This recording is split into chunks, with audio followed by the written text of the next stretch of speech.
नामदेव धसाल ने कहा था, जब उनसे पूछा गया कि क्या नाराजगी और विद्रोह ये कविता के आधार हो सकते हैं, तो उन्होंने जवाब दिया था कि मेरे कविता में तांडव है, लाश से नहीं है। तब मेरी पोती ने उन विद्रोही कविताओं में नामदेव धसाल और मल्लिका अमर शेख की कविताएं भी उद्धृत की। ये करने पर उसकी टीचर ने कहा कि तुम्हें खाली सिर्फ अमरीकी कवियों को ही उद्धृत करना था। तब जो श्रृंगी ने कहा, जो मेरी पोती ने कहा, वो बहुत ही महत्वपूर्ण था। मेरे लिए तो ख़ास तौर पर कर्ण महाभारत के सर्वाधिक प्रिय और प्रभावी पात्र थे। इसलिए मृत्युंजय का पढ़ना मेरे लिए जितना मुझे प्रभावित करने वाला था, उतना ही मेरे मन और मानस को गहरे स्पर्श करके उद्वेलित करने वाला था।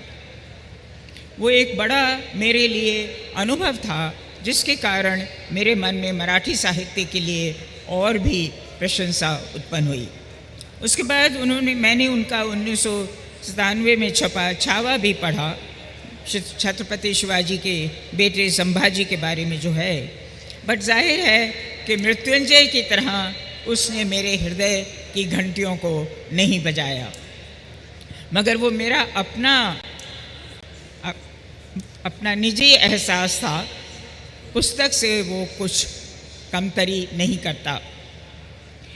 फिर मेरा ये जो भावुक स्नेह संबंध था मराठी लेखन से, वो बढ़ता ही चला गया, कभी कम नहीं हुआ। उसके बाद शायद आपको थोड़ा अचरज हो कि जिस लेखक को मैंने पढ़ा और पढ़ा ही नहीं, हृदय के तंतुओं में बसा लिया, वो दलित लेखक नामदेव धसाल थे।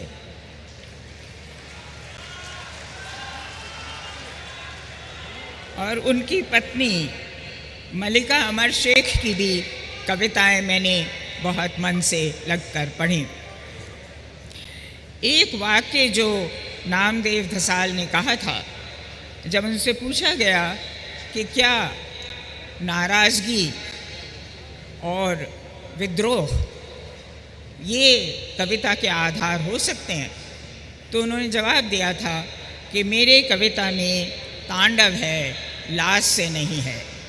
उसमें रौद्र रस है, श्रृंगार रस नहीं है। और ये जो लय तांडव की है, वही हर देश की हर भाषा में प्रतिध्वनित होनी चाहिए। और यही हुआ भी।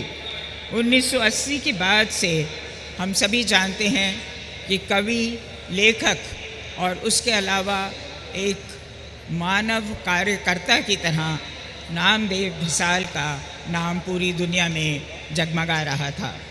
2007 में दिलीप चित्रे ने अ करंट ऑफ ब्लड नाम से उनकी कविताओं का अंग्रेज़ी में अनुवाद किया।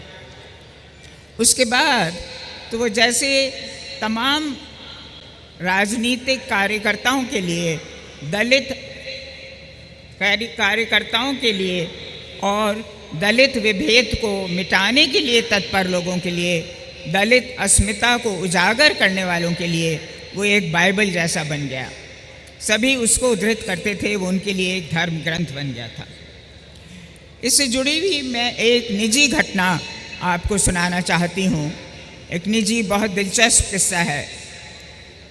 2012 में मेरी पोती अमेरिका में स्क्रिप्स नामक यूनिवर्सिटी में, विश्वविद्यालय में साहित्य और थिएटर पढ़ रही थी।